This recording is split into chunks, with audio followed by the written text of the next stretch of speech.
আসসালামু আলাইকুম প্রিয় দর্শক, সবাই কেমন আছেন? চলে আসলাম এই মুহূর্তে পাওয়া দেশের উপর তীব্র ঝড় বৃষ্টি, কালবৈশাখী, শিলাবৃষ্টি, নিম্নচাপ, ঘূর্ণিঝড় এবং আবহাওয়ার খুবই গুরুত্বপূর্ণ সংবাদ নিয়ে।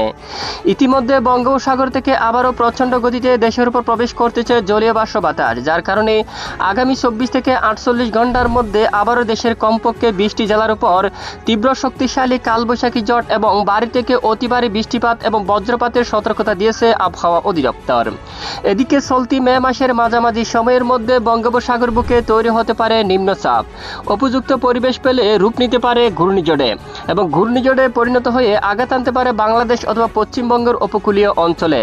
ঘূর্ণিঝড় আঘাত আনলে আবারও দেশের দক্ষিণের জেলায় জেলায় শুরু হতে পারে ভারী থেকে অতি ভারী বৃষ্টিপাত। প্রিয় দর্শক, আজ বৃহস্পতিবার 7ই মে, আগামীকাল শুক্রবার 8ই মে কেমন থাকতে চলছে আগামী 24 থেকে 48 ঘন্টার আবহাওয়া তা জানিয়ে দেব ভিডিওটির মাধ্যমে। জানতে হলে ভিডিওটি না টেনে শেষ পর্যন্ত দেখবেন। ভালো লাগলে লাইক করে চ্যানেলটি সাবস্ক্রাইব করে পাশের বেল বাটনে ক্লিক করে রাখবেন। আর আপনি ভিডিওটি কোন জেলা থেকে সরাসরি লাইভ দেখছেন অবশ্যই কমেন্ট করে জানিয়ে দিবেন।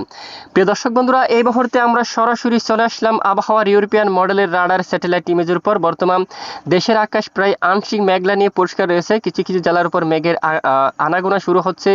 ঢাকা বিভাগের উত্তরাঞ্চল, ময়মনসিংহ, সিলেট, তারপর কুমিল্লা, ত্রিপুরা রাজ্যের কিছু কিছু এলাকায় প্রচণ্ড আকারে মেঘমালা তৈরি হচ্ছে। সঙ্গে বাংলাদেশের 8 বিভাগের কিছু কিছু জেলার উপর বিক্ষিপ্ত বজ্রসহ বৃষ্টিপাত হতে পারে এবং কোথাও কোথাও প্রচণ্ড আকারে কালবৈশাখী আঘাত আনতে পারে। এছাড়া ইতিমধ্যে মেঘ বৃষ্টি মোড় আমরা চলে যাচ্ছি। দেখতে পাচ্ছি আগামী 24 ঘন্টার মধ্যে দেশের বেশ কয়েকটি জেলার উপর তীব্র শক্তিশালী কালবৈশাখী ঝড় এবং শিলাবৃষ্টি এবং বজ্রসহ প্রবল আকারে বৃষ্টিপাতের সম্ভাবনা দেখা যাচ্ছে। এরই মধ্যে রয়েছে সাতক্ষীরা, শ্রীকান্তাপুর, তারপর রয়েছে মংলা, শিবনগর, বাগেরহাট এখানে, এছাড়া খুলনা, এদিকে রয়েছে টুঙ্গিপাড়া, গোপীনাথপুর, মাগুরা, নড়াইল, যশোর, লোহাগাড়া এই অঞ্চলে এবং কটচাঁদপুর, এদিকে রয়েছে দেখুন মকসুদপুর, ফরিদপুর, এখানে ফরিদগঞ্জ, ঢাকা বিভাগের দক্ষিণের বেশ কিছু অঞ্চল জুড়ে প্রচণ্ড বজ্রবিদ্যুৎ সহ বৃষ্টিপাত হতে পারে এবং কোথাও কোথাও কালবৈশাখী আঘাত আনতে পারে।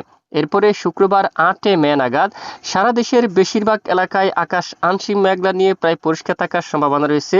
দেশের উপর কিছুটা বিক্ষিপ্ত বজ্রসহ বৃষ্টিপাত হতে পারে, তবে ভারী বর্ষণ হওয়ার সম্ভাবনা খুবই কম।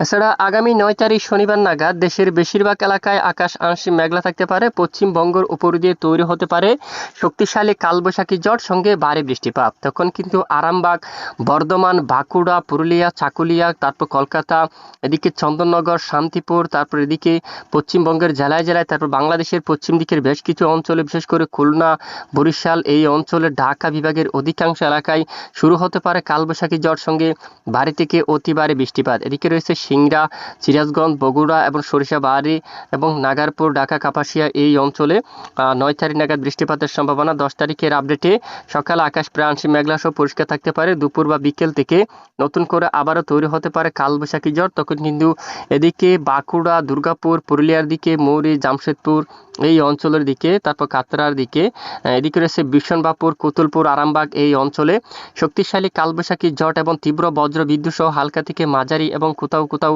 ভারী বৃষ্টিপাত হওয়ার সম্ভাবনা থাকবে। একই সময়ে অলরেডি রবিবার 10 তারিখ নাগাদ রাতের দিকে বরিশাল বিভাগের দিকে ভোলা, বরিশাল, বুরহানুদ্দিন, খাউখালী, জিয়ানগর, মির্জাগঞ্জ এই অঞ্চলে প্রচণ্ড বজ্রসহ বিক্ষিপ্ত আকার নিয়ে বৃষ্টিপাত হওয়ার সম্ভাবনা থাকবে। এছাড়া সোমবার 11 তারিখ নাগাদ ভোর সকালে সারা দেশের বেশ কিছু এলাকায় আকাশ আংশিক মেঘলা থাকতে পারে এবং বেলা বাড়ার সঙ্গে সঙ্গে আকাশ প্রায় পরিষ্কার হয়ে যাওয়ার সম্ভাবনা দেখা যাচ্ছে এবং বিকেল থেকে সন্ধ্যা ও রাতের মধ্যে দু এক এলাকায় বিক্ষিপ্ত বৃষ্টিপাত হতে পারে, তবে তুলনামূলক বৃষ্টির মাত্রা কম থাকতে পারে ঢাকা বিভাগের কয়েকটি এলাকায়। তারপর এদিকে 11 তারিখ নাগাদ একেবারে দেশের দক্ষিণ পূর্ব চট্টগ্রাম বিভাগের কয়েকটি অঞ্চলে রাতের দিকে বজ্রসহ বৃষ্টিপাত হতে পারে। বিশেষ করে এখানে দেখুন আপনারা লংগুদু, মানিকচুরি, তারপর মিহিজাম এখানে কয়েকটি অঞ্চলে রাতের দিকে বজ্রসহ বিক্ষিপ্ত আকারে বৃষ্টিপাত হওয়ার সম্ভাবনা। মঙ্গলবার 12 মে নাগাদ দেশের কয়েকটি এলাকায় যদি আমরা একটু দেখি সকাল থেকে দুপুর পর্যন্ত বৃষ্টিপাতের সম্ভাবনা নেই, বা বিকেল থেকে রাতের দিকে যদি আমরা একটু যাই আপাতত বৃষ্টিপাতের তেমন সম্ভাবনা নেই।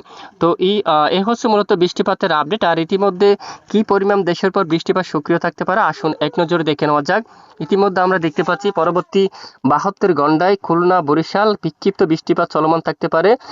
কোথাও কোথাও কালবৈশাখী আঘাত আনতে পারে শিবনগর, মঠবাড়িয়া, কলাপাড়া, তারপর রয়েছে লালমোহন এই অঞ্চলে।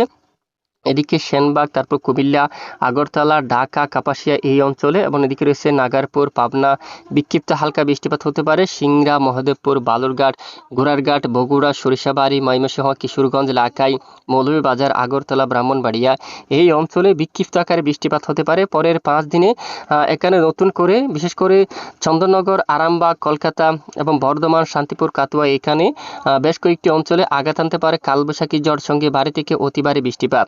এছাড়া দেশের মধ্য অঞ্চলে বৃষ্টিপাত সক্রিয় থাকতে পারে, তবে দেশের দক্ষিণাঞ্চলে বৃষ্টির মাত্রা খুবই কম থাকতে পারে। চট্টগ্রাম বিভাগের বেশ কিছু এলাকায় দেখুন বৃষ্টির মাত্রা কিন্তু খুবই কম থাকবে। যদিও বৃষ্টিপাত হয়, কোথাও কোথাও বিক্ষিপ্ত আকারে বৃষ্টিপাত হতে পারে। তবে পরের 10 দিনে কিন্তু দেশের উত্তরাঞ্চলে ধেয়ে আসছে নতুন বৃষ্টি বলয়, তখন আবারও প্রায় 200 মিলিমিটারের কাছাকাছি বৃষ্টিপাতের সম্ভাবনা, প্রায় 170, কোথাও কোথাও প্রায় 200 মিলিমিটার পর্যন্ত বৃষ্টিপাতের সম্ভাবনা রয়েছে দেশের উত্তরাঞ্চলে। এরই মধ্যে বিশেষ করে গাইবান্ধা, বাহাদুরবাদ, পীরগঞ্জ এবং বিরামপুর, পঞ্চবিবি, শিবগঞ্জ, আক্কেলপুর, বগুড়া, তারপর সরিষাবাড়ি, জলকাত্র, আবার এখানে দেখুন ত্রিশাল, ময়মনসিংহ, পোলপুর, নেত্রকোনা, কেন্দুয়া, ইটনা, বালাগঞ্জ এবং এদিকে জগন্নাথপুর সহ উত্তরবঙ্গের জেলায় জেলায় আবারও নতুন করে ভারী বৃষ্টিপাত শুরু হতে পারে, যার কারণে এখানে কয়েকটি অঞ্চলে বিশেষ করে নিচু এলাকায় এখানে রাস্তাঘাট আবারও কিন্তু ডুবে যেতে পারে। এ হচ্ছে মূলত আজকের আবহাওয়ার আপডেট। এতক্ষণ আমাদের সাথে থাকার জন্য ধন্যবাদ।